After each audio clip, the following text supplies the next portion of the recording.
When you play the Game of Thrones, you Subscribe and like. or you die. There is no middle ground.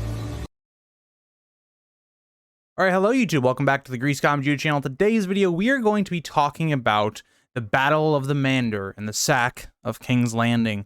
Kind of a two-topic episode today, just because the Battle of the Mander, very small. We don't know much about it. It's just an event that needs to be covered because it's significant to this time, but it's very disconnected from the actual Robert's Rebellion. But we're going to talk about it regardless. So, in a lot of ways, this is kind of the end of Robert's Rebellion. But will not be the end of this series. Because, yes, this is kind of the end of the war, right? Robert is crowned after this, and the Targaryens are all but defeated. There is things that happen after this that are important to understand, whether that's Dany's escape on Dragonstone and all the things going on there, whether it's relieving the siege at Storm's End, whether it's the Tower of Joy. There's a lot of things that are still important to cover in this time period that are considered still, to me, Robert's Rebellion. And so we're going to do that. This is not the last part of the series, but we are definitely winding down. So I hope you guys have enjoyed the series. And before we get into the Battle of the Mander, I want to take a thank you to all my Patreons and members for supporting me on this channel. And if you did want to become one, you get content early, and I will be doing exclusive content, especially with House of the Dragon coming out. So if you do want those, I will be doing smaller reviews of the episodes for my members and Patreons. So let's get into the Battle of the Mander and the sack of King's Landing. And so that gets us to the Greyjoy, I guess, little conquest during this time. And I want to give some background because it's not as easy as just saying, oh, the Greyjoys, they kind of participated in the conflict at the end and that's it. It's a little bit more complicated than that, because what's going to happen in these events will have massive repercussions on Westeros going forward, and even into the main story with Euron Greyjoy and his actual strategy on dealing with the shields. So what ends up transpiring is Rhaegar's death sends the shockwaves all across Westeros. Everyone and their mother can see where this is going. The prince is dead. There is no one left to champion the Targaryen cause. Robert has finally really had a decisive win in which the Targaryens are gone, right? The Loyalist army is completely shattered with no one left to kind of bring them back together. Lewin Martell is dead. It's all but over at this time. It just remains the capital, an island in a land of really rebels at this time, becoming the new king of Westeros and Robert. And so what's going to happen during this time period? We had Lord Quellon Greyjoy. We haven't talked about him a lot at all during this entire series. And that's mainly because he really has not done much that you would assume a Greyjoy would do in terms of reaving or starting conflicts that are stupid. He was someone that was trying to create better relationships with the Greenland or Westeros. He was someone that was actually a really good lord. I think he is one of the best lords the Greyjoys have ever had, or I guess the Iron Islands have ever had. He was someone that did not jump into conflicts. He was someone that outlawed a lot of the older traditions by the Ironborn, or at least taxed them heavily, like things like salt wives or outlawing thralls and things like that. Quellon Greyjoy was being very progressive in terms of moving the Ironborn culture towards a better path, very similar to the character of Asha. And so when Robert's Rebellion breaks out, Lord Quellon Greyjoy doesn't pick a side, right? He doesn't want to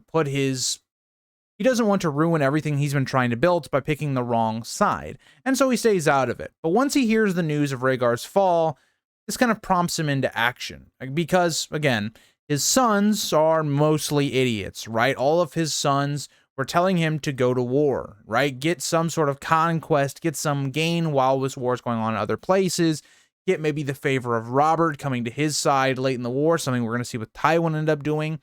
And so he kind of gives in. Now, something else to kind of point out to why I think Lord Quellon might have allowed this is it was said in A World of Ice and Fire that he was having a lot of stomach pains, that his health was kind of failing.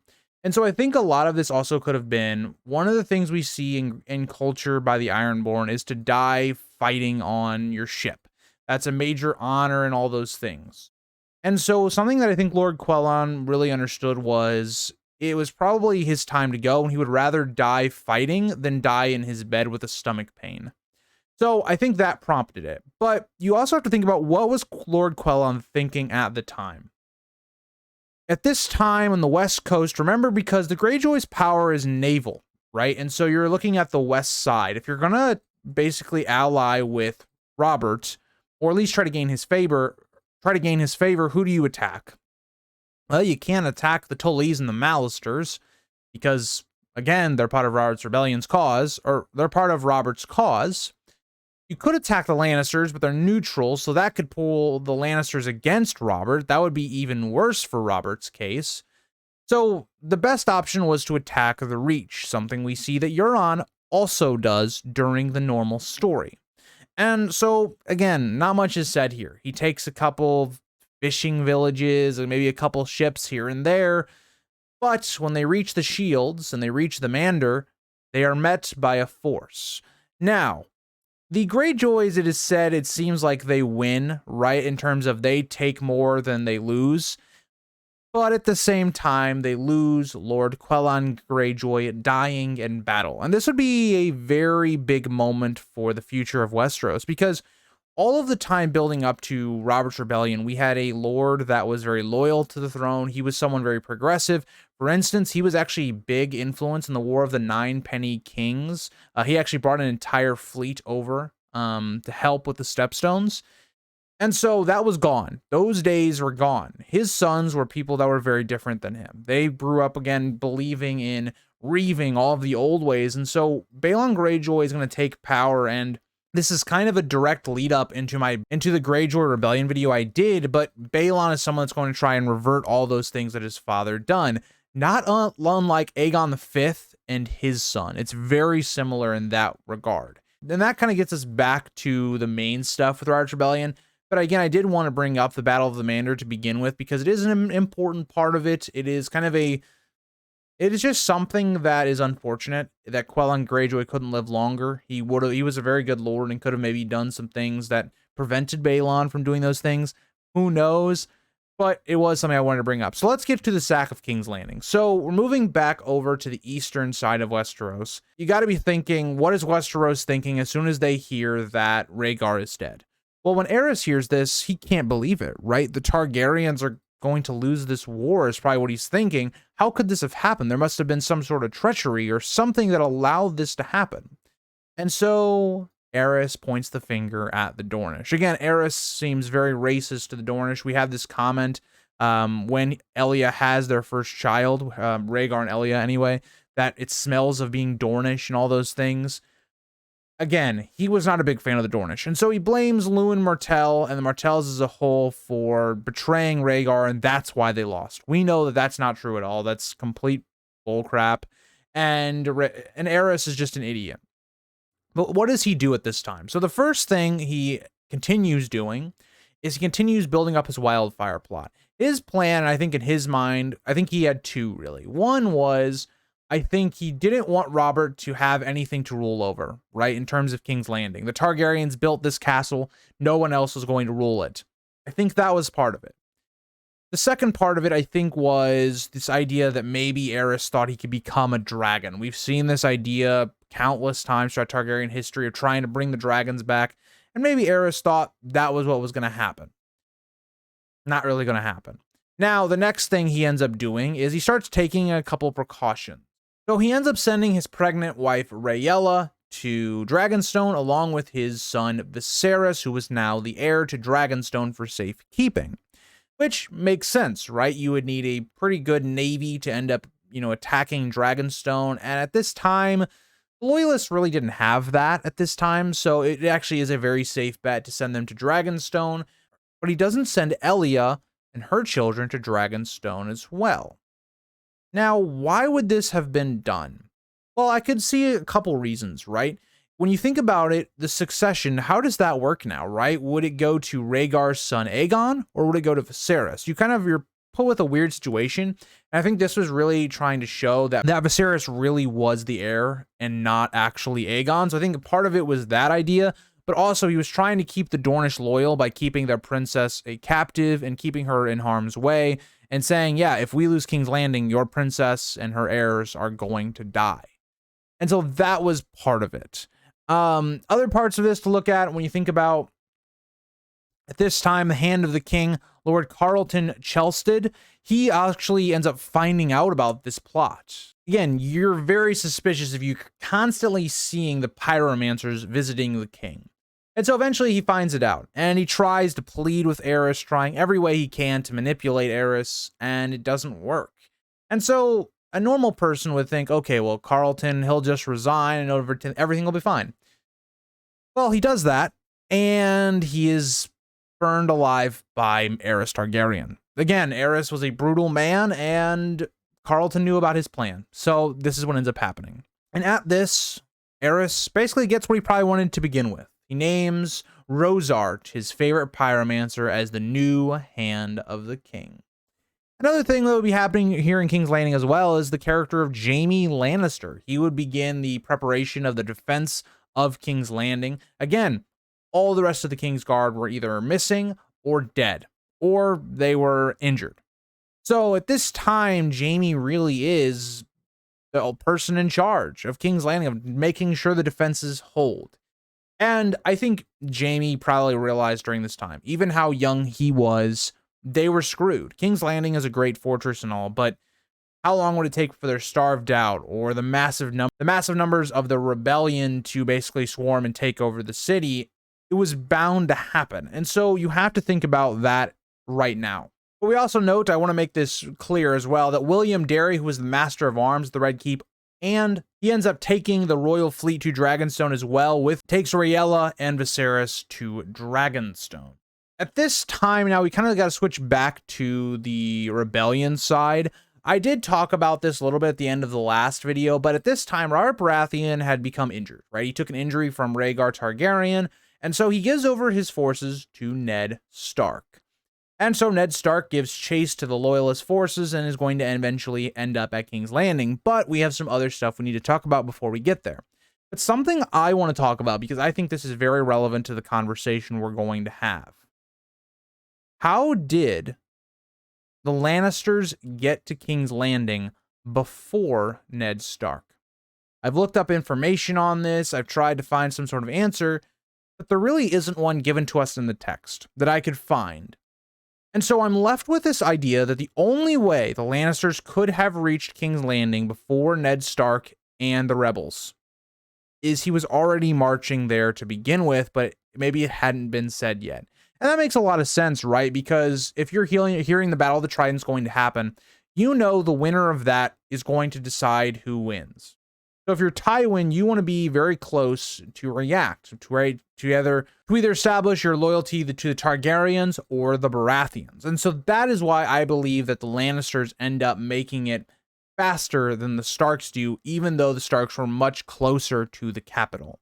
So you then have Tywin, who shows up at the gates of King's Landing unannounced, right? This was not supposed to happen. He didn't send anything that he was going to be there, and maybe you're considering, okay, he didn't have time and, he just was in a rush to get there. Okay, well, what does Aerys do? And if you're Aerys, you got to be thinking in the back of your head, you know that this situation's not going well. And so you're thinking, okay, maybe Tywin is here to help save the day. He did it at Duskendale.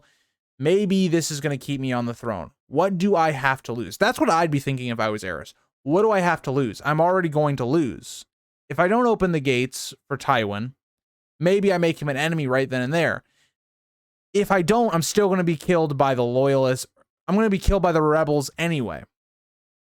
So I think we kind of sit here and we make fun of, I think, Aerys a lot for actually opening his gates to Tywin because he's told by Varys that Tywin isn't an ally to not open the gates.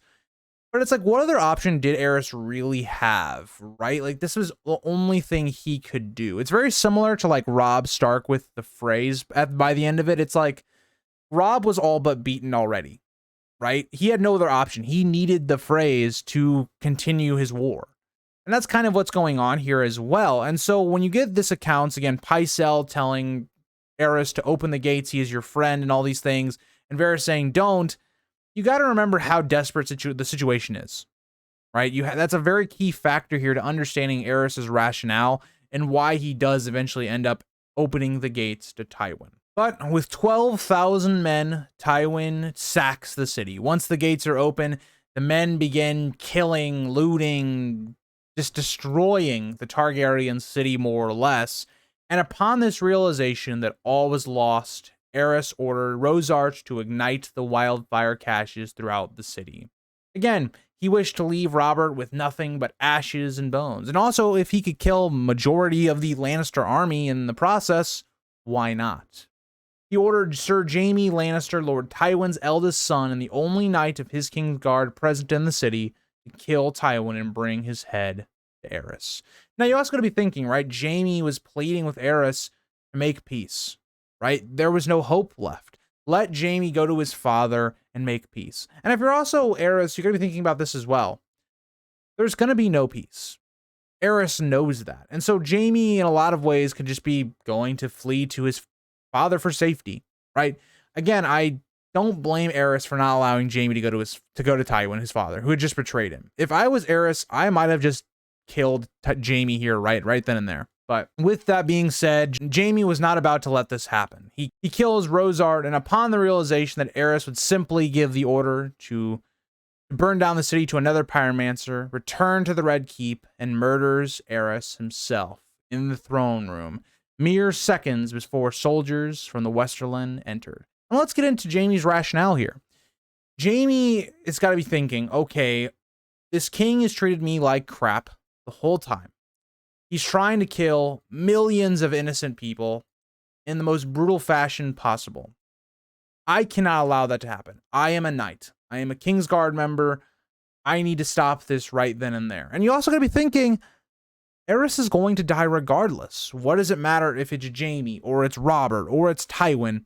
That's the things that's going to be going through his head, because Jaime's realizing, if I let Aerys live, millions of people are going to die, including possibly my father. So all this is going into his head, and you also got to think it's a spur of the moment. You don't have time to think about all of these things. You've got to act. You've got to act off your instinct. Think about the last reread chapter I did with Tyrion in the Battle of the Green Fork. He is noticing things, right? Like, oh, Robb is not being seen, or the Northerners are doing stupid tactics. But he can't process all that stuff because he's in the middle of a battle. That's what Jaime is going through. The city is in turmoil, being burned. It's being pillaged by the Westermen. And so Jaime makes a decision to kill Aerys. And at this moment, we see soldiers from the West come in as well. We see several knights from the Westerlands, including Ellis Westerling and Lord Roland Craighall, burst into the hall. Unable to deny having killed Aerys, Jaime's act earned him the nickname the Kingslayer. And again, we even go back into the speech that Jaime talks about in reference to this moment. What was he going to do, right? Everybody would already have condemned him for being a Kingslayer, for, again, defying and breaking his oaths and being this awful person because he killed this king that had murdered multiple innocent people. He was about to kill the entire city, but nobody wanted to hear it. Nobody would want to hear Jaime's side of the story. They all would want to judge this golden knight who was extremely handsome, one of the best fighters. People will look for anything to bring down people, especially in fame, right? Think about your favorite celebrity or singer or actor. Think about all the negative stuff that comes out about them. That's maybe true, maybe it's not true. It's the same way with Jaime. And Jaime doesn't even bother explaining himself. Jaime orders his father's men to spread the news that Aerys was dead. Roland asks Jaime if they should proclaim a new king. Jaime even considers maybe naming Viserys or Aegon, Elia's child. But after realizing both descended from Aerys, he told Roland to proclaim whoever he liked as he climbed the steps of the Iron Throne, as Jaime sat down with the sword across his knee to await who would come and claim the throne. Again, I want to point at this point right here. Jaime is thinking about this idea of, like, yes, he was sworn to the Targaryens. So in reality, yes, the throne should pass to Viserys or to Aegon. But that's just not really the case. Again, you don't want the Targaryens to sit the throne at this time. They have no backing. They've been completely defeated. It doesn't make sense to proclaim any of them as the king. And another thing that Jaime's trying to do to proclaim that Aerys is dead is to basically get this conflict to stop. The battling to stop, the merciless killing and looting to stop. That's what Jaime's doing. Now, sitting upon the Iron Throne is another bad move, in my opinion, because what it ends up doing is not only do you have the bad rumor now that you've killed your king that you were sworn to protect, you're also sitting on the Iron Throne. It paints a really bad image for when Ned comes here. I think Ned would have had a bad opinion of Jaime anyway, but it just enhances it. But meanwhile, Lannister soldiers were fighting the remaining loyalists on the serpentine steps of the Red Keep in the castle's armory, as Lord Eddard Stark arrived at King's Landing from the Trident and led his army of Northmen through the King's Gate. And I want to paint this picture if you're Ned, right? Ned Stark is preparing to either have a siege or to try and to attack the castle, and he arrives and the castle's burning already. People are dead everywhere. It's a very, if you think about a scene that I think would really replicate what Ned is seeing, is if you think about Tyrion's scene in season 8 when he's kind of going through all the carnage and stuff like that, that's probably somewhat accurate to what Ned would have been seeing. Not as accurate because King's Landing got roasted by a dragon in season 8, but it would be similar to that idea. You're coming here thinking, what happened? What treachery took place that allowed this to happen before we could even get here? And as you go further and further, you realize what ended up happening. It paints a really bad picture of the Lannisters, who are not part of the war at all. And here they come in and take the castle by guile and by trickery. It doesn't sit well with Ned. It's going to paint a horrible picture, and there's a lot of the building of why Ned doesn't like the Lannisters going forward. But Ned eventually gets to the throne room and without saying a word stares at Jaime until the latter got up from the Iron Throne. Jaime told Lord Stark he had been keeping the throne warm for Robert.